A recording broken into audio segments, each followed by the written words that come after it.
Bonjour et bienvenue sur SkillsTechNet, mon nom est Nathalie Dian. Nous avons le plaisir de vous présenter la formation FMS 050, maîtriser la configuration du DHCP sur Windows. Nous vous souhaitons une très belle formation. Bonjour, mon nom est Rodrigue Diaki et c'est un privilège pour moi de partager le contenu de cette formation avec vous. Ainsi donc, au chapitre 1, présentation générale, nous allons voir ensemble le descriptif, les objectifs, les prérequis, le public visé, le contenu de la formation, les compétences que vous allez acquérir au cours de cette formation et enfin, septièmement, nous allons présenter qui est le formateur.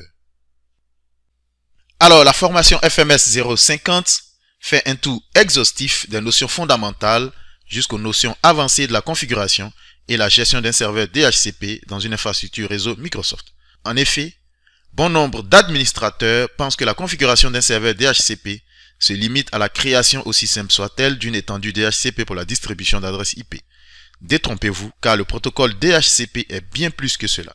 Savez-vous par exemple dans quel cas il faut utiliser un agent de relais? De même, savez-vous le rôle et l'importance d'une réconciliation DHCP? Ce sont bien de notions que nous allons découvrir dans ce cours. Le premier objectif de cette formation est de vous préparer à l'administration des infrastructures réseau basées sur les serveurs Microsoft. Ensuite, comme le DNS, l'importance du DHCP n'est plus à démontrer. Ce cours est donc une aubaine pour l'apprenant, car il permet aux auditeurs de cerner de façon claire et sans ambiguïté le fonctionnement du protocole DHCP. Enfin, les applications pratiques contenues dans ce cours devront permettre à l'auditeur de maîtriser définitivement les concepts clés du DHCP pour pouvoir le configurer et en assurer la maintenance dans les environnements basés sur les serveurs Windows. Alors, deux prérequis sont nécessaires pour aborder cette formation. Premièrement, il faut posséder des connaissances de base dans l'utilisation des systèmes d'exploitation Windows et ensuite, vous devez posséder des connaissances dans le fonctionnement d'un réseau TCP/IP. Quel est le public visé par cette formation?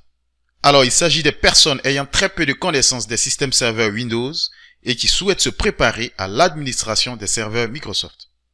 Il s'agit également des techniciens de maintenance Windows et enfin des administrateurs système débutants et juniors. Alors, la formation FMS 050 contient 2 modules, 10 vidéos pour une durée totale de 4h22. Quelles sont les compétences que vous allez acquérir à la fin de cette formation? Alors, premièrement, vous saurez expliquer le rôle du DHCP dans une infrastructure réseau. Vous saurez configurer complètement ce serveur. Vous pourrez aussi gérer une base de données DHCP et analyser le service. Et enfin, vous pourrez résoudre les problèmes liés au dysfonctionnement du serveur DHCP dans une infrastructure réseau Microsoft. Qui est le formateur? Eh bien, mon nom est Rodrigue Diaki, je suis ingénieur en réseau informatique et télécommunications. J'ai plusieurs années d'expérience dans la mise en œuvre et l'administration des réseaux informatiques et des systèmes Windows et Linux. Je possède également plusieurs certifications Microsoft, Cisco et VMware. C'est donc un plaisir pour moi de faire ce parcours avec vous, parcours au cours duquel, j'en suis sûr, vous découvrirez beaucoup de choses sur le DHCP.